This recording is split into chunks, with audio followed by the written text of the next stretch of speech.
اب جو دو رکوع اگلے آ رہے ہیں یہ بڑے اہم ہیں اس اعتبار سے کہ یہ تاریخ بنی اسرائیل کا غزوہ بدر ہے جس کا تذکرہ ہوگا۔ میں ایک بات آپ کو بنی اسرائیل کی تاریخ کی بتا چکا ہوں کہ جب حضرت موسیٰ کے انتقال کے بعد یوشع ابن نون کی سرکردگی میں انہوں نے جہاد کیا، قتال کیا تو فلسطین فتح ہو گیا، لیکن انہوں نے چھوٹی چھوٹی حکومتیں 12 بنا لی اور آپس میں لڑتے بھی رہے۔ لیکن 300 برس کے بعد پھر صورتحال پیدا ہوئی، وہ واقعہ ہوگا جو اب سامنے آ رہا ہے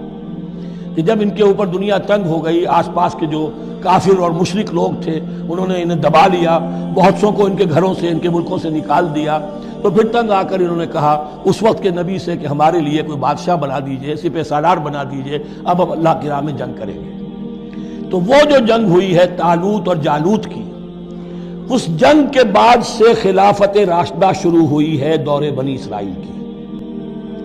گویا کہ خلافت راشدہ دور بنی اسرائیل کی 300 برس بعد آئی ہے ان کے رسول کے انتقال کے، جبکہ خلافت راشدہ اس امت مسلمہ کی متصل ہے رسول اللہ صلی اللہ علیہ وسلم کے زمانے کے ساتھ، اس لیے کہ صحابہ نے جانیں دیں، خون دیا، قربانیاں دیں، اور اس کے نتیجے میں حضور کی زندگی ہی میں دین غالب ہو گیا، اسلامی ریاست قائم ہو گئی۔ تو ظاہر بات ہے اس کے بعد آپ کے انتقال کے بعد خلافت کا دور شروع ہو گیا، لیکن وہاں یہ سارے سال 300 برس گزرے ہیں، اس کے بعد ان کا دور خلافت آیا ہے،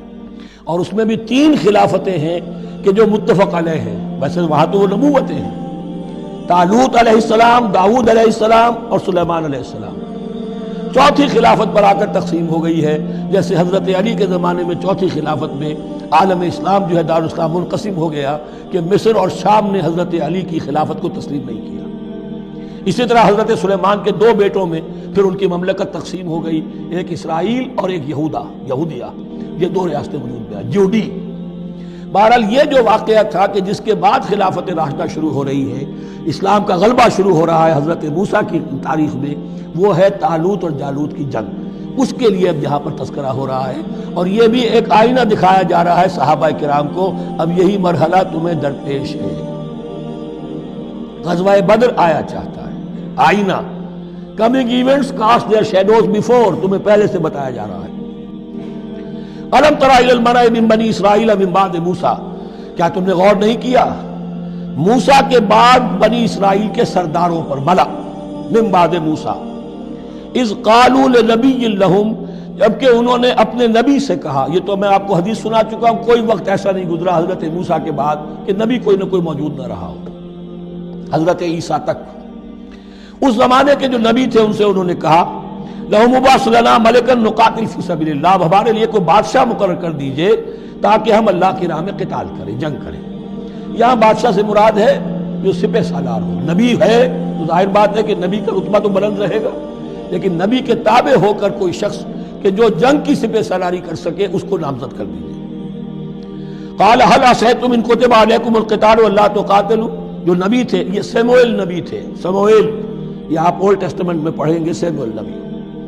انہوں نے کہا کہ اس کا بھی اندیشہ ہے کہ جب جنگ فرض کر دی جائے اللہ تقاتلوا، پھر تم جنگ نہ کرو،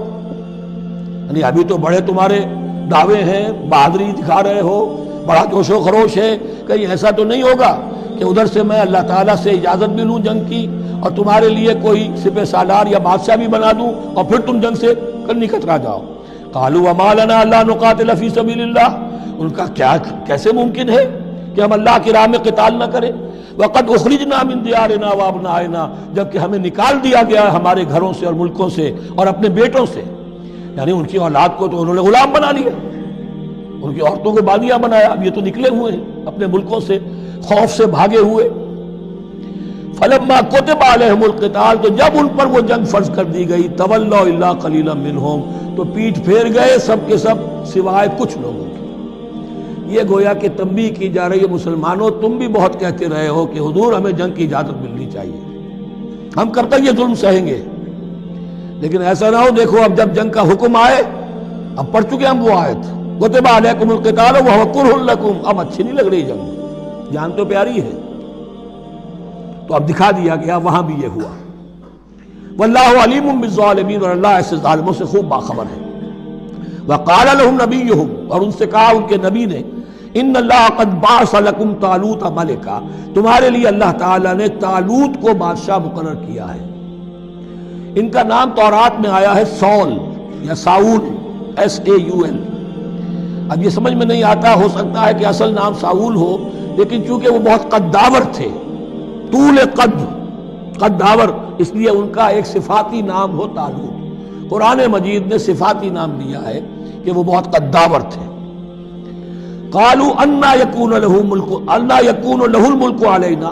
اب انہوں نے کہا کیسے ہو سکتا ہے کہ اسے بادشاہت ملے ہمارے اوپر، ونحن احق بالملک منہ، ہمیں زیادہ حق حاصل ہے اس کے مقابلے میں کہ ہمیں بادشاہی دی جائے۔ ولم یؤت سعۃ من المال، وہ تو مفلس ہے، اسے تو اللہ نے کوئی زیادہ دولت دی نہیں ہے،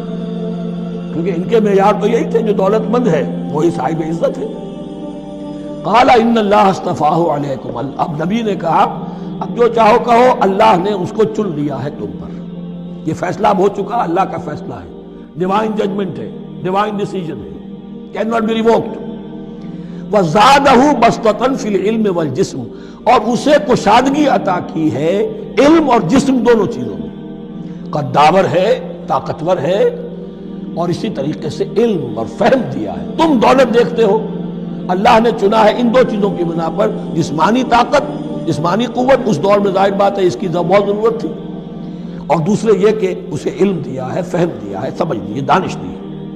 واللہ یؤتی ملکہ من یشاء، اور اللہ تعالیٰ جس کو چاہتا ہے اپنی بادشاہت دے دیتا ہے۔ واللہ واسع علیم، اللہ بہت سمائی والا ہے، واسع، اس کی وسعت جو ہے وہ عطا ہے، اور علیم، اور سب کچھ واسع علیم، جاننے والا ہے، یعنی وہ جس کو جو کچھ دیتا ہے بربنائے علم دیتا ہے، کون اس کا مستحق ہے۔ وقال لهم نبيهم ان آیۃ ملکہ ان یاتیکم التابوت فیہ سکینۃ من ربکم وبقیۃ مما ترک آل موسیٰ وآل ہارون تحملہ الملائکہ، اور ان سے کہا ان کے نبی نے کہ طالوت کی بادشاہت کی ایک نشانی یہ ہوگی کہ وہ صندوق جو تمہارے سے جاتا رہا چھن چکا ہے، جس میں سکینہ ہے، تمہارے لیے تسکین کا سامان ہے تمہارے رب کی طرف سے، اور بقیت مما ترک آل موسیٰ و آل ہارون، اور کچھ تبرکات ہیں جو آل موسیٰ اور آل ہارون کے اس صندوق میں رکھے ہوئے ہیں، تحملہ الملائکہ، وہ ملائکہ کی تحویل میں ہے۔ اب ان کی بادشاہی کی علامت کے طور پر وہ صندوق تمہارے پاس واپس آ جائے گا۔ اصل میں یہ تابوت سکینہ جو ہے یہ ان کا ایک بڑا لکڑی کا صندوق ہے، اب بھی ہے، ان کا دعویٰ ہے کہ موجود ہے، اور مسجد اقصیٰ کے نیچے جو سرنگ ہے اس میں موجود ہے۔ بعض ذرائع سے فوٹو لے کر بھی انہوں نے ڈاکومنٹری فلم بھی ابھی دکھا دی ہے کہ موجود ہے۔ نبوکدنضر نے جب گرایا تھا 586 قبل مسیح میں، جو حضرت سلیمان کا بنایا ہوا ہیکل تھا، اس کے تہخانے میں وہ رہتا تھا، اور وہیں پر جو ربائی تھے وہاں موجود تھے، ربانیین، تو جب گرایا گیا ہے اس کو، ہیکل کو، تو اسی میں وہ دب گئے ہیں،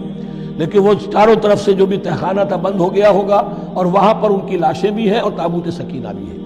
لیکن ہوا یہ تھا کہ جب ان کے پڑوسی ملکوں نے انہیں شکستیں دی تو وہ تابوت سکینہ بھی چھین کر لے گئے۔ اب اس میں گویا کہ ان کے لیے بہت بڑی بات تھی کہ ان کے لیے کم سے کم ایک دل کی روحانی تسکین کا سامان تھا۔ ہمارے پاس حضرت موسیٰ کے تبرکات ہیں، عصائے موسیٰ اس میں ہے، رکھا ہوا ہے، اب بھی ہے۔ اسی طریقے سے اس میں وہ جو جن تختیوں پر تورات لکھی ہوئی دی گئی تھی حضرت موسیٰ کو، وہ موجود ہے، ان کے کہنے کے مطابق اب بھی ہے۔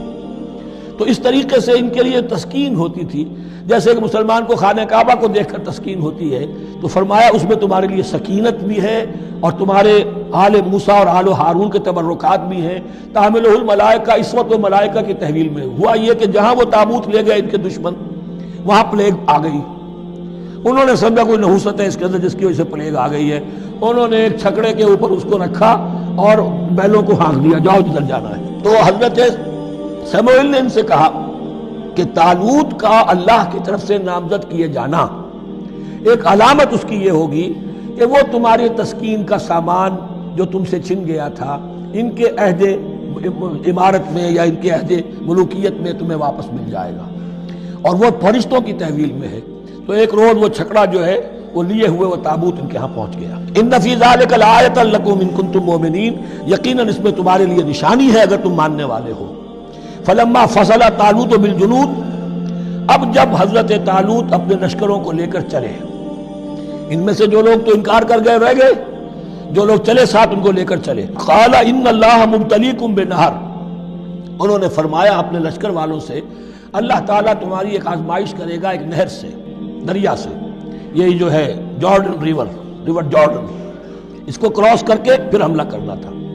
فمن شرب منہ فلیس منی، جو اس میں سے پیٹ بھر کر پانی پیے گا وہ مجھ میں سے نہیں ہے. فمن لم یطعمہ فإنہ منی، جو اس میں سے پانی نہیں پیے گا وہ میرا ساتھی ہے. الا من اغترف غرفۃ بیدہ، سوائے اس کے کہ کوئی صرف اپنے چلی سے لے کر چلو سے اور وہ کچھ وہ ایک گھونٹ لے لے. یہ اصل میں ہر کمانڈر کے لیے ضروری ہوتا ہے کہ کسی بھی بڑی جنگ سے پہلے اپنے ساتھیوں کا مورال دیکھے، ڈسپلن کی حالت دیکھے. تو جیسے حضور نے بھی غزوہ بدر سے قبل مشاورت کی تھی کہ مسلمانوں ایک لشکر آ رہا ہے جنوب سے کیل کانٹے سے لیس، اور ایک قافلہ آ رہا ہے شمال سے، اور اللہ نے ان دو میں سے ایک کا وعدہ کیا تمہیں ضرور ملے گا، بتاؤ کدھر چلے. اندازہ ہو گیا کچھ لوگ جو کمزوری دکھا رہے تھے انہوں نے کہا چلیں جی پہلے قافلہ لوٹ لیں، اور جو لوگ تھے باہمت انہوں نے کہا جو حضور آپ کی ارادہ جو آپ کا منشا ہو. تو یہاں بھی انہوں نے اس سے ٹیسٹ کیا ہے کہ آیا وہ میرے حکم کی پابندی کرتے ہیں یا نہیں کرتے. فشربوا منہ، تو ان سب نے بہتوں نے پیا اس میں سے خوب جی بھر کر. الا قلیلا منہم، سوائے ان میں سے بہت کم تعداد میں. فلما جاوزہ هو والذین آمنوا معہ، تو جب گزرے اس دریا کے پار اترے وہ اور وہ لوگ جو ان کے ساتھ ساتھیہ اہل ایمان رہ گئے تھے. یعنی پہلی سکریننگ پہلے ہو چکی تھی جو قتال ہی کے منکر ہو گئے تھے، اور اس کے بعد دوسری ہو گئی ہے کہ جو اس چھلنی میں سے نہیں نکل سکے، وہ پانی پی کر بے سدھ ہو گئے. یہ ایسا ہی ہے جیسے غزوہ احد میں حضور صلی اللہ علیہ وسلم کے ساتھ 1000 آدمی مدینے سے نکلے تھے اور پھر عین وقت پر 300 آدمی ساتھ چھوڑ کر چلے گئے. تو جب انہوں نے دریا پار کر لیا انہوں نے اور ان کے ساتھی اہل ایمان نے، قالوا لا طاقت لنا اليوم بجالوت وجنودہ، تو انہوں نے کہا کہ ہمارے اندر تو واقعتاً طاقت نہیں ہے کہ ہم جالوت کا اور اس کے لشکروں کا مقابلہ کر سکیں. یہ گولیت جس کو کہتے ہیں جالوت، یہ بڑا قوی ہیکل انسان تھا، اور اس کا جو زرہ بختر تھا وہ اتنا پورا جسم ڈھکا ہوا کہ سوائے آنکھ کے سوراخ کے اور کچھ نہیں تھا اس میں، جو نظر ہی نہیں آتا تھا. تو اس نے مبارزت کی اور کوئی بھی مقابلے پر نہیں آ رہا تھا. قال الذين يظنون انهم ملاقو الله كم من فئة قليلة غلبت فئة كثيرة باذن الله، تو کہا ان لوگوں نے جو یقین رکھتے تھے کہ اللہ سے ملاقات کرنی ہے کہ کئی مرتبہ ایسا ہوا ہے، کتنی مرتبہ ایسا ہوا ہے کہ چھوٹی جماعت غالب آ گئی ہے بڑی جماعت پر اللہ کے حکم سے. یعنی آگے بڑھو، ہمت کرو، اپنی جو ہے کم ہمتی کا ثبوت نہ دو، اللہ تعالیٰ کی نصرت سے اللہ کی مدد سے تمہیں فتح حاصل ہو جائے گی. واللہ مع الصابرین، اللہ تو صابروں کے ساتھ ہے. فلما برزوا لجالوت وجنودہ، تو جب وہ سامنے آئے جالوت اور اس کے لشکروں کے، برزا ظاہر ہو جانا، سامنے آمنے سامنے آ جانا. اب ادھر ان کا لشکر ہے طالوت علیہ السلام کا اور ادھر وہ جالوت کا لشکر ہے. قالوا، اب انہوں نے دعا کی، ربنا افرغ علینا صبرا، اے اللہ ہم پر صبر انڈھیل دے. یہ افرغ کا لفظ ہوتا ہے کسی برتن سے پانی اس طرح گرا دینا کسی کے اوپر کہ وہ برتن خالی ہو جائے، گھڑوں پانی ڈال دینا یا کچھ اور برتن میں سے. افرغ علینا صبرا، ہم پر صبر انڈھیل دے، صبر کی بارش فرما دے. ربنا افرغ علینا صبرا وثبت اقدامنا، اور ہمارے قدموں کو جما دے، وانصرنا علی القوم الکافرین، اور ہماری مدد فرما ان کافروں کے مقابلے. یہی دعا گویا کہ تلقین کی جا رہی ہے اہل ایمان کو کہ جب بدر کے موقع پر تمہارا مقابلہ ہوگا تو تمہیں یہ دعا کرنی چاہیے. فہزموہم باذن اللہ، تو انہوں نے بھگا دیا ان کو اللہ کے حکم سے، اللہ کی اذن سے، اللہ کی مشیت سے. وقتل داؤد و جالوتا، اور قتل کیا جالوت کو داؤد نے. یہ داؤد جو ہے تورات سے معلوم ہوتا گڈریے تھے، جنگلوں میں رہتے تھے اپنی بھیڑیں بکریاں لے کر، اور ان کے پاس ایک گوپیا ہوتا تھا، اس گوپیے کے اندر پتھر رکھ کر اس کو گھما کر وہ مارتے تھے. لیکن نشانہ اتنا صحیح تھا کہ اس سے وہ کہتے تھے کہ میں شیروں کے جبڑے توڑ دیتا ہوں. جب کبھی شیر آتے ہیں میرے بھیڑوں بکریوں کے گلوں پر حملے کے لیے، تو جب وہ آ گئے اتفاق سے، جب لشکر آمنے سامنے تھے، ادھر جالوت للکار رہا ہے آئے کوئی میرے مقابلے میں، ادھر سب کے سب سہمے کھڑے ہیں، کوئی آگے نہیں نکل رہا. تو حضرت طالوت آئے، یہ حضرت داؤد آ گئے اتفاقاً. کہا معلوم ہوا کیا سچویشن ہے، یہ ہے کہ اچھا ٹھیک ہے، میں اس غیر مختون کا میں معاملہ کرتا ہوں، اس لیے کہ یہ ان کے یہاں سب سے بڑی گالی تھی. حضرت ابراہیم کی ملت میں ہے ختنہ، اور یہ جو کفار اور مشرک تھے ان کے ہاں ختنہ نہیں تھی، تو نامختون ہونا ان کے ہاں یہ سب سے بڑی گالی تھی. اس نامختون کا پھر جو ہے میں اس کو کیفر کردار تک پہنچاؤں گا، میرے پاس یہ گوپیا ہے اور میں تو شیروں کے جبڑے توڑ دیا کرتا ہوں۔ انہوں نے پھر وہ پتھر رکھ کر اور گھمایا ہے اور سیدھا وہ آنکھ کے سوراخ سے اس کے بھیجے کے اندر اتر گیا، اور اس طریقے سے قتل داود و جالوتا، داود نے جالوت کو قتل کیا، اور اللہ تعالیٰ نے پھر ان کو جو براتی عطا کیے، وَآتَاهُ اللَّهُ الْمُلْكَ وَالْحِكْمَةَ وَعَلَّمَهُ مِمَّا يَشَاءُ۔ ایک تو یہ کہ طالوت علیہ السلام نے اپنی بیٹی کا نکاح ان سے کر دیا، داماد ہو گئے، اور پھر انہی کو وارث بنایا، یہ بادشاہ ہوئے۔ اللہ نے ان کو ہی ملک دیا، حکومت دی، بادشاہت دی، اور دی نبوت بھی دی، یہ دونوں اعتبارات سے ان کو اللہ تعالیٰ نے سرفراز فرمایا۔ وَعَلَّمَهُ مِمَّا يَشَاءُ، اور پھر اسے سکھایا جو کچھ کہ اللہ نے چاہا۔ وَلَوْلَا دَفْعُ اللَّهِ النَّاسَ بَعْضَهُمْ بِبَعْضٍ، اور اگر اس طریقے سے اللہ ایک گروہ کو دوسرے کے ذریعے سے دفع نہ کرتا رہے، زمین میں فساد ہوتا ہے تو اللہ تعالیٰ کو شکل ایسی پیدا کرتا ہے کہ کسی اور گروہ کو سامنے لا کر مفسدوں کا خاتمہ کرتا ہے۔ اگر ایسا نہ ہوتا، وَلَوْلَا دَفْعُ اللَّهِ النَّاسَ بَعْضَهُمْ بِبَعْضٍ